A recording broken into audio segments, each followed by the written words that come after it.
All right, so we have an inflatable cold plunge setup. This one is fully plumbed out using PVC and Spa Hose. Previous builds we've done were built using vinyl braided reinforced hose with compression fittings and hose clamps. This one is made up of PVC Spa Hose and PVC fittings using PVC glue. It's a little bit more of a permanent solution. So this is a bit of an upgraded system. It does require a little bit more technical experience as far as putting the unions together and using some permanent glue. So I'm gonna walk you through what we have here.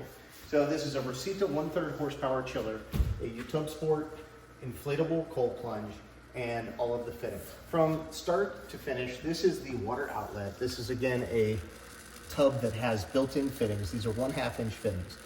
So I have a 1/2 to 3/4 inch reducer fitting. This is slip joint. This is glued into place. This is about an 1.5 inch piece of PVC here. And then this is a union, a PVC union. This is a 3/4 inch slip joint union. Again, glued on this side and this side. Coming over here, another 1.5 inch piece of PVC to a 90-degree 3/4 inch PVC fitting. And we have about a 3-inch piece of Spa Hose. This is flexible hosing that's able to be used in hot tubs and other plumbing where you need to have some minimal flexibility, but some rigidity. This then goes into a shutoff valve, which is also slip joint.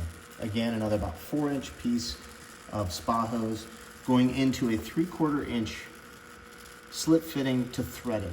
This then goes into the pre-filter. This pre-filter is used to catch hair, debris, lint, and other things like grass if you've got this in an outdoor setup. From the pre-filter, we then go to the pump, again with a 3/4 inch threaded to slip, another 3-inch piece of PVC, or I'm sorry, of Spa Hose, into another 3/4 inch slip to 3/4 inch threaded that goes into this Danner 950 pump, that's 950 gallons an hour. Then up again to a female 3/4 inch threaded piece, because this is a threaded fitting only on the Danner pumps. You have a female thread here and a male thread here, and so obviously the adapters are the opposite from that. About a 2.5 inch piece of Spa Hose into, I believe this is a 22.5 degree elbow. I did this so that we wouldn't be flexing quite as much with the Spa Hose. About a 2-foot piece of Spa Hose up to another 90. And then again, I have these unions. So I'm gonna have you swing around the other side. So this 90 goes into a very short piece of Spa Hose here. And the union just allows you to take all of this apart. So again, from the tub, you can detach it. From the chiller, you can detach it as well. So that union goes into another small piece of, this is non-flexible PVC in between here. It's about an 1.5 inch piece. I tried to keep the gap as small as possible, so in case there's any torque put on these, that we wouldn't break the chiller fittings. And then this is a 3/4 inch female threaded piece that has a slip joint and threading. Threading because this chiller, again, is 2 threaded males coming out. So this chiller is a Rosita 1/3 horsepower. I'll put a link in the show notes to my chiller video as well, which explains why I choose this. So back up, this follows the same pattern, coming back into a 90, into this long piece of Spa Hose, and then another shutoff valve. So these shutoff valves are here because in case you need to check and empty the pre-filter, you won't dump your whole tub out. So it's nice, you can turn the pump off, close these fittings, and take this off to clean out the mesh in the 100 wire mesh pre-filter.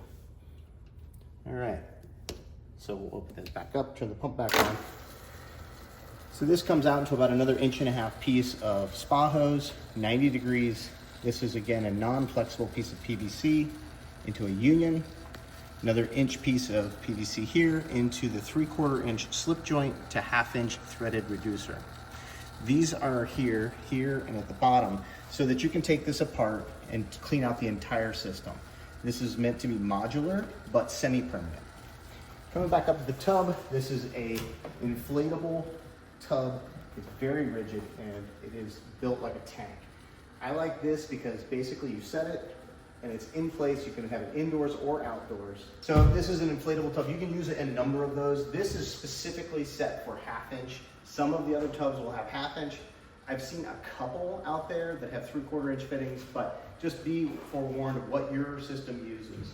So coming back in here to the inside, one of the finished pieces I want to show you, I like sometimes to plunge with this thing on so that the water is moving, so you break that thermal barrier up. I have a 90-degree fitting in here. It's a 1/2 inch 90-degree fitting, and it allows you to direct the water. So one thing that does is it not only keeps the water flowing, but it'll also keep debris moving in this if you create a pattern so that your filter can do some work and get that out of there. All right, that is a simple overview of this tub. I'll have a set of PDF plans for this as well, and a whole build link list down below in the show notes. All right, thanks for watching.